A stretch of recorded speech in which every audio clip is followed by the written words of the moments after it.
Hello students, welcome back to my channel physics समझो। तो student, हम लोग पिछले कई वीडियोस में कूलॉम्स लॉ को पढ़े हैं और कूलॉम्स लॉ के बहुत सारे फॉर्म्स को हम लोगों ने देखा, जैसे vector form, position vector form और सुपरपोजिशन फॉर्म। ठीक है, तो स्टूडेंट इस वीडियो में हम लोग काफी इंटरेस्टिंग टॉपिक को कवर करने वाले हैं और आज का सबसे इंटरेस्टिंग टॉपिक हमारा क्या है?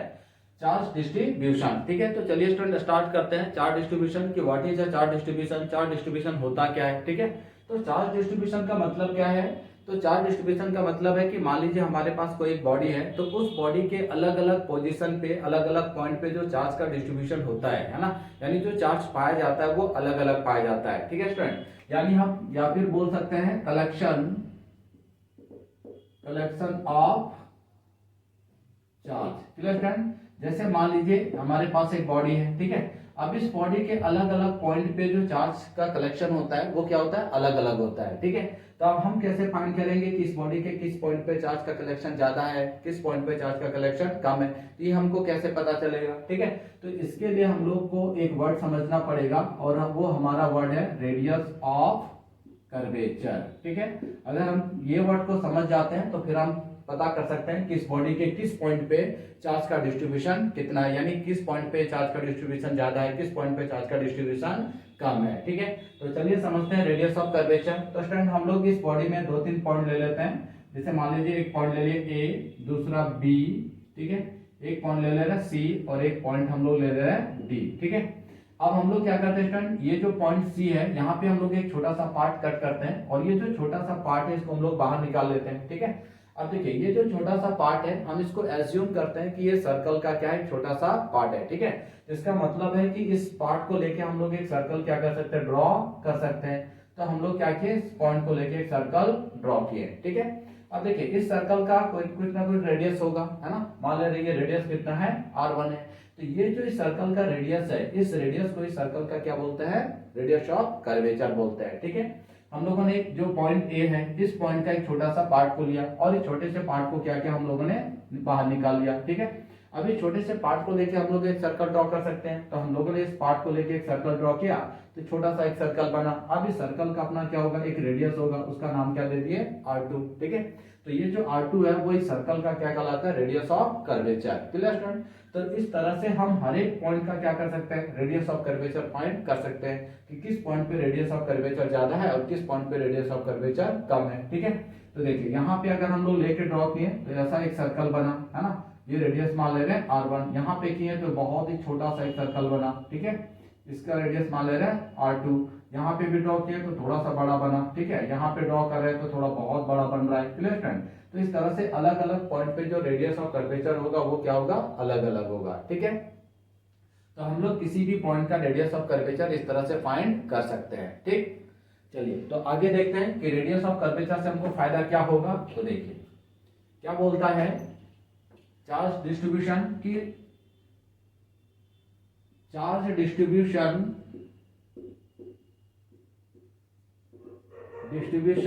Is maximum at those point where radius of curvature is minimum। Clear student, क्या बोल रहा है कि चार्ज डिस्ट्रीब्यूशन इज मैक्सिमम कहां पे होगा? At those point where radius of curvature is minimum, यानी जहां पे रेडियस ऑफ कर्वेचर मिनिमम होता है, कम होता है, वहां पे चार्ज का डिस्ट्रीब्यूशन यानी चार्ज का जो कलेक्शन होता है वो क्या होता है स्टूडेंट? वहां पे ज्यादा होता है। ठीक है, तो देखिए r1 और r2 को अगर हम कंसीडर करें तो r1 का रेडियस ऑफ r2 क्या है? बहुत छोटा है। किसके कंपेयर में? r1 के कंपेयर में। इट मींस पॉइंट ए पे चार्ज का जो कलेक्शन होगा वो चार्ज का कलेक्शन क्या होगा? बहुत ज्यादा होगा। किसके कंपेयर में? पॉइंट सी के कंपेयर में। तो इस तरह से रेडियस ऑफ कर्वेचर फाइंड करके हम ये पता कर सकते हैं कि किस पॉइंट पे चार्ज का कलेक्शन ज्यादा होगा और किस पॉइंट पे चार्ज का कलेक्शन कम होगा। ठीक है, तो इस वर्ड को याद रखना है कि charge distribution is maximum at those point where radius of curvature is minimum, यानी जहां पे रेडियस ऑफ कर्वेचर मिनिमम होगा वहां पे चार्ज का डिस्ट्रीब्यूशन मैक्सिमम होगा। जैसे हम लोग के घर में क्या होता है स्टूडेंट? फ्रिज होता है। ठीक है, तो फ्रिज है तो अगर इसके सरफेस को अगर हम लोग टच करते हैं इस तरीके से, तो अगर इस सरफेस को टच करेंगे तो इसका रेडियस ऑफ कर्वेचर क्या है? बहुत बड़ा है। तो यहाँ पे जो चार्ज का कलेक्शन होगा वो क्या होगा? कम होगा। लेकिन अगर इस कॉर्नर पे टच करते हैं तो इस कॉर्नर पे रेडियस ऑफ कर्वेचर क्या होगा? बहुत कम होगा। तो इस वजह से इस पॉइंट पे जो चार्ज का कलेक्शन होता है वहां पे क्या होता है, बहुत ज्यादा होता है। इसलिए कभी अगर हम फ्रिज को इस कॉर्नर पे टच करते हैं तो हमको झंझनाहट फील होता है, यानी चार्जेस हमको करंट फील होता है। क्यों हो रहा है? क्योंकि इस इन चारों कॉर्नर्स पे जो चार्ज का कलेक्शन है वो क्या बहुत ज्यादा है। किसके कंपेयर में? तो सरफेस के कंपेयर में। क्लियर? तो चलिए ये चीज समझ में आ गया। ठीक है, तो आगे बढ़ते हैं। चलिए नेक्स्ट देखते हैं स्टार्ट। ये जो चार्ज डिस्ट्रीब्यूशन है, ये चार्ज डिस्ट्रीब्यूशन को हम लोग दो पार्ट में क्लासिफाई कर सकते हैं, है ना। फर्स्ट, डिसकंटिन्यूअस चार्ज डिस्ट्रीब्यूशन, और दूसरा है continuous charge distribution. Clear friend? तो दो टाइप का डिस्ट्रीब्यूशन होता है, डिसकंटिन्यूअस चार्ज डिस्ट्रीब्यूशन और एक हमारा था कॉन्टिन्यूअस चार्ज डिस्ट्रीब्यूशन। तो दोनों को समझते हैं, बट इसके लिए इससे पहले हम लोग एक छोटे से स्टोरी को क्रिएट करते हैं। मान लीजिए आप अपने क्लासरूम में हैं और आपके क्लासरूम में 40 स्टूडेंट हैं, ठीक है, और टीचर आप सबको क्या कर रहे हैं, पढ़ा रहे हैं। और उस समय अगर टीचर किसी एक पर्टिकुलर स्टूडेंट को खड़ा करना चाहते हैं तो आपके टीचर जो इजिली राम मोहन श्याम को क्या कर सकते हैं, खड़ा कर सकते हैं। ठीक है, लेकिन वही स्टूडेंट अगर हम टीचर को 5 किलोमीटर दूर उठा के ले जाते हैं, अब वहां से बोलते हैं कि आप राम को उठाए खड़ा कीजिए या श्याम को खड़ा कीजिए, तो उस समय टीचर के लिए काफी टफ वर्क हो जाता है। क्यों? क्योंकि वो जब 5 किलोमीटर से उस क्लासरूम को देखते हैं तो वो पूरा का पूरा क्लासरूम जो है उनको एक ही नजर आता है ना। यानी पूरा का पूरा क्लासरूम जो है वो एक ही स्टूडेंट में कन्वर्ट हुआ उनको फील होता है। तो उस समय वो किसी सेपरेट अगर राम को डिस्टिंग्विश करना चाहे या मोहन को डिस्टिंग्विश करना चाहे तो उसके लिए क्या हो जाता है, बहुत ही उनके लिए टफ हो जाता है। ठीक है, टफ वर्क हो जाता है एक तरह से। क्लियर है? तो सेम चीज यहाँ पे भी है कि अगर हम एक एक चार्ज को डिस्टिंग्विश कर पा रहे हैं तो उसको हम लोग क्या बोलते हैं, डिसकंटिन्यूअस चार्ज डिस्ट्रीब्यूशन। बट अगर बहुत सारे चार्जेस हैं और बहुत ही क्लोज हैं तो उस सिचुएशन में हम एक चार्ज को डिस्टिंग्विश नहीं कर पा रहे हैं, तो वो जो हमारा डिस्ट्रीब्यूशन है उसको हम क्या बोलते हैं, कंटिन्यूअस चार्ज डिस्ट्रीब्यूशन। तो कंटिन्यूअस चार्ज डिस्ट्रीब्यूशन में क्या होता है, चार्ज जो होते हैं वो काफी क्लोजली पैक्ड होते हैं, बहुत क्लोज होते हैं, जिसके वजह से हम एक चार्ज को वहां पे सेपरेट नहीं कर पाते हैं। ठीक है, तो कंटिन्यूअस चार्ज डिस्ट्रीब्यूशन क्या हो गया friend, A system of closely spaced point charges. ठीक है, point charges, a system of closely spaced point charges is not forms continuous charge distribution। तो जब चार्ज बहुत क्लोज हो जाते हैं और उस समय हम एक पर्टिकुलर चार्ज को सेपरेट नहीं कर पाते हैं तो उसको हम क्या बोलते हैं, कंटिन्यूअस चार्ज डिस्ट्रीब्यूशन।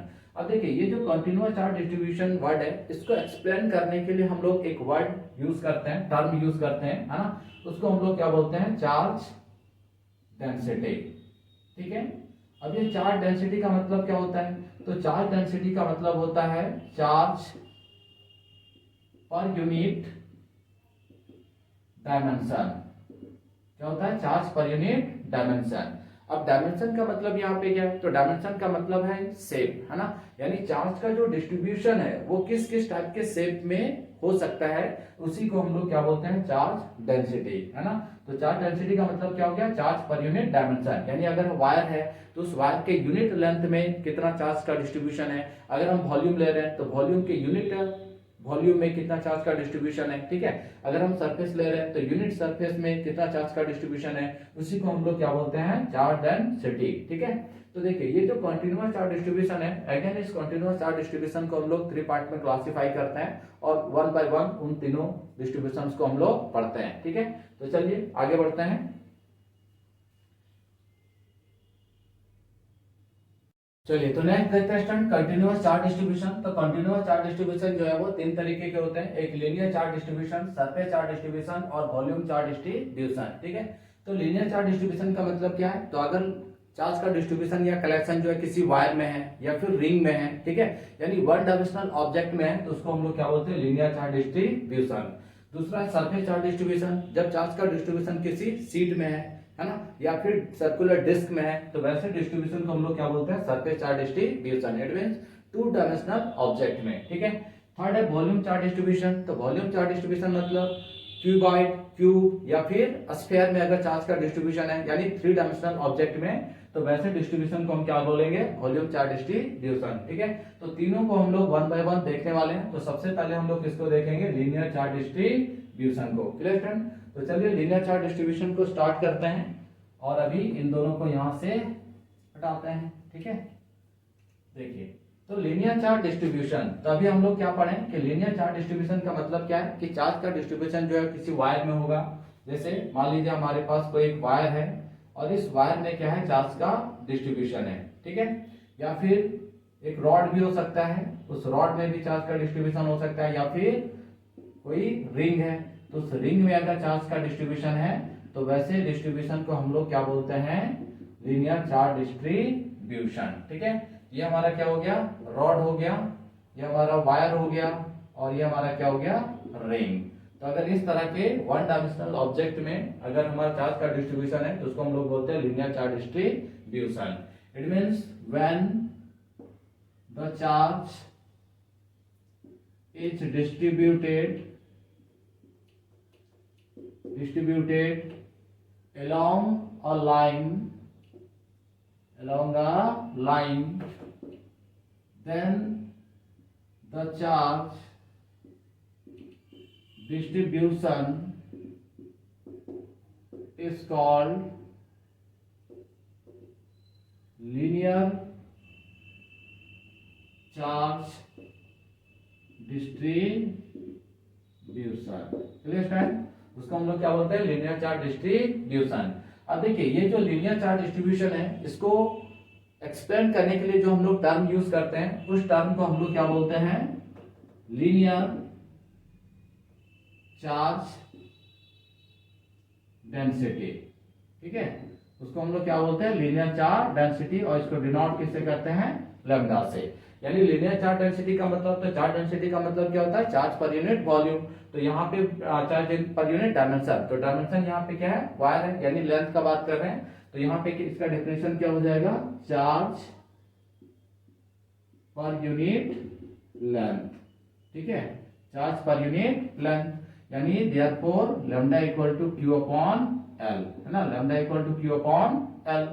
यूनिट अगर हम लोग लिखना चाहें तो यूनिट क्या हो जाएगा, देखिए चार्ज का यूनिट कूलम्ब और लेंथ का यूनिट मीटर, यानी कूलम्ब मीटर। ठीक है, डायमेंशन, इसका डायमेंशन क्या होगा, तो डायमेंशन देखिए चार्ज है, चार्ज का 80 हो जाएगा, है ना, तो AT, और लेंथ है तो लेंथ ऊपर चला जाएगा, इट मींस L इनवर्स। ठीक है, ये इसका क्या हो गया, डायमेंशन हो गया। क्लियर फ्रेंड, तो देखिए अगर हम लोग यहाँ पे बात करते हैं फॉर यूनिफॉर्म के लिए, ठीक है, किसके लिए, for uniform distribution, for uniform distribution. ठीक, तो यूनिफॉर्म डिस्ट्रीब्यूशन के लिए अगर हम लोग ले रहे हैं जैसे कि रॉड या वायर है तो उसके लिए जो चार्ज डिस्ट्रीब्यूशन होगा वो लीनियर चार्ज डेंसिटी होगा, वो कितना हो जाएगा, lambda equal to Q upon L. Clear है, ठीक है, lambda equal to Q upon L. अगर हम लोग रिंग के लिए बात करते हैं, फॉर रिंग, तो रिंग के लिए कितना हो जाएगा बोलिए, तो फॉर रिंग के लिए lambda equal to Q upon, अब ये जो स्ट्रेट वायर है वो किसमें कन्वर्ट हो चुका है, रिंग में, तो इसका सर्कमफेरेंस कुछ होगा, मान लीजिए इसका रेडियस कितना है, r है, तो इस पूरा वायर का जो लेंथ l था वो किसमें कन्वर्ट हो चुका है, सर्कमफेरेंस ऑफ अ सर्कल में, इट मींस क्या हो जाएगा 2 पाई r। ठीक है, तो फॉर रिंग के लिए lambda equal to Q upon 2 pi r, but अगर रॉड या वायर है तो lambda equal to Q upon l। Clear है, ये तो हमारा यूनिफॉर्म डिस्ट्रीब्यूशन में है। अगर मान लीजिए नॉन यूनिफॉर्म डिस्ट्रीब्यूशन होगा तब क्या होगा, ठीक है, तो हम लोग देखते हैं फॉर नॉन यूनिफॉर्म डिस्ट्रीब्यूशन। ठीक है, तो जब नॉन यूनिफॉर्म डिस्ट्रीब्यूशन का बात करेंगे तो उस समय हम लोग क्या करेंगे, जो भी हमारा वायर होगा, है ना, या रिंग होगा, उसको छोटे छोटे स्मॉल एलिमेंट में क्या करते हैं, ब्रेक करते हैं। ठीक है, और उसका एक छोटा सा स्मॉल एलिमेंट लेते हैं जिसका लेंथ कितना है dl और इसका चार्ज कितना है dq। क्लियर है, तो हमारा लैम्डा कितना हो जाएगा, lambda equal to dq upon dl। तो अगर चार्ज का डिस्ट्रीब्यूशन कैसा है, नॉन यूनिफॉर्म है, तब हम लीनियर चार्ज डेंसिटी का फॉर्मूला यूज करेंगे, lambda equal to dq upon dl। But अगर यूनिफॉर्म है तो क्या हो जाएगा, lambda equal to q upon l। Clear stand, तो ये लीनियर चार्ज डेंसिटी, तो लीनियर चार्ज डेंसिटी का मतलब क्या है कि यूनिट लेंथ में कितना चार्ज का डिस्ट्रीब्यूशन है। ठीक है, तो चलिए नेक्स्ट टॉपिक देखते हैं, सरफेस चार्ज डिस्ट्रीब्यूशन। तो पहले आप इसको नोट डाउन कीजिए। ठीक है,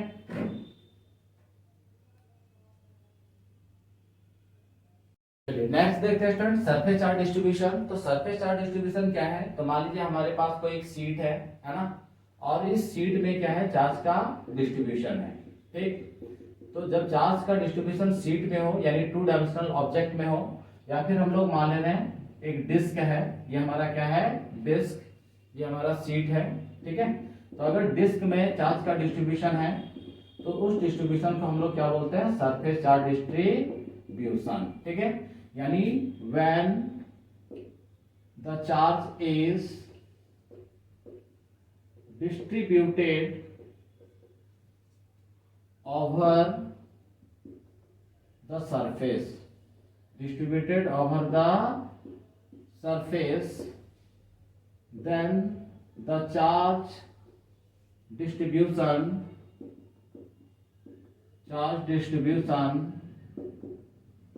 is called surface charge distribution। Clear? Surface charge distribution.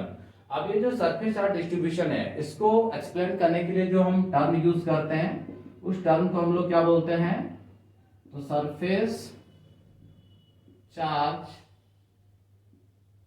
Density. ठीक है, और इसको डिनोट किससे करते हैं स्टूडेंट, सिग्मा से, सरफेस चार्ज डेंसिटी। ठीक है, डिनोटेड बाय सिग्मा। तो चार्ज डेंसिटी का मतलब क्या हो जाता है, चार्ज पर यूनिट डायमेंशन। तो यहाँ पे जो डायमेंशन है वो कैसा है, टू डायमेंशनल है। ठीक है, तो हम लोग क्या बोलेंगे, चार्ज पर यूनिट एरिया। ठीक है, चार्ज पर यूनिट एरिया, यानी यूनिट एरिया पे कितना चार्ज का डिस्ट्रीब्यूशन है, उसी को हम लोग क्या बोलते हैं, सरफेस चार्ज डेंसिटी। ठीक है, और इसको डिनोट करते हैं सिग्मा से। तो देयरफॉर सिग्मा इक्वल टू क्या हो जाएगा, Q अपॉन A, है ना, sigma equal to Q upon A। Unit अगर लिखना चाहें तो यूनिट क्या हो जाएगा, तो चार्ज का यूनिट कूलम और एरिया का यूनिट क्या हो जाएगा, मीटर स्क्वायर। ठीक है, dimension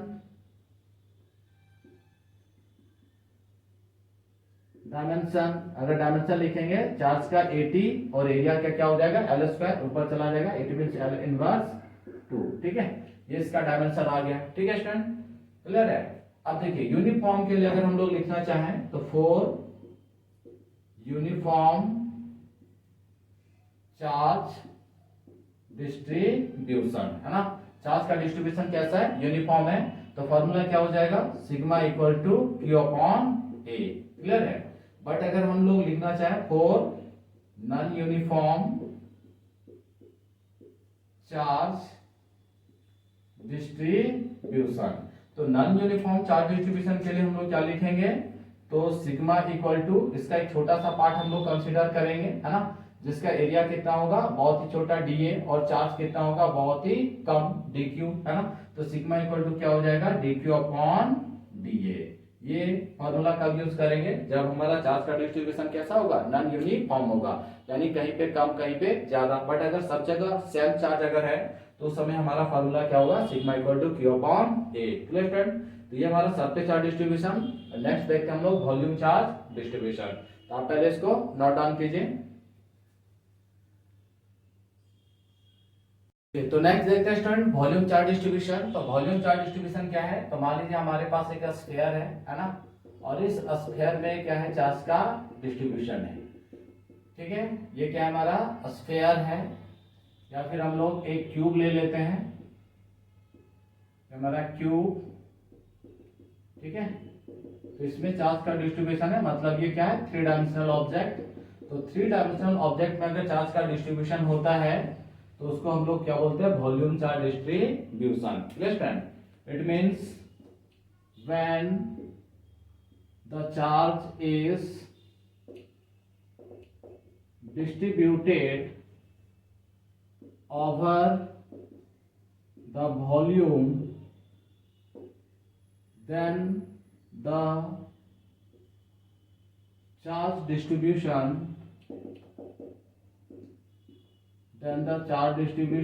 is called volume charge distribution। Clear? तो जब चार्ज का डिस्ट्रीब्यूशन कहाँ पे होता है, वॉल्यूम पे होता है, तो वैसे डिस्ट्रीब्यूशन को हम लोग क्या बोलते हैं, वॉल्यूम चार्ज डिस्ट्रीब्यूशन। अब देखिए वॉल्यूम चार्ज डिस्ट्रीब्यूशन को एक्सप्लेन करने के लिए जो वर्ड यूज करते हैं, है ना, उसको हम लोग क्या बोलते हैं, वॉल्यूम चार्ज डेंसिटी। ठीक है, और इसको डिनोट किससे करते हैं, रो से। तो चार्ज डेंसिटी का मतलब क्या था, चार्ज पर यूनिट डायमेंशन। ठीक है, तो यहाँ पे डायमेंशन कैसा है, 3 डायमेंशनल ऑब्जेक्ट है, मतलब वॉल्यूम। ठीक है, तो डिफिनेशन क्या हो जाएगा इसका, चार्ज पर यूनिट वॉल्यूम। ठीक है, यानी यूनिट वॉल्यूम में चार्ज का डिस्ट्रीब्यूशन कितना है, उसी को हम लोग बोलते हैं वॉल्यूम चार्ज डिस्ट्रीब्यूशन।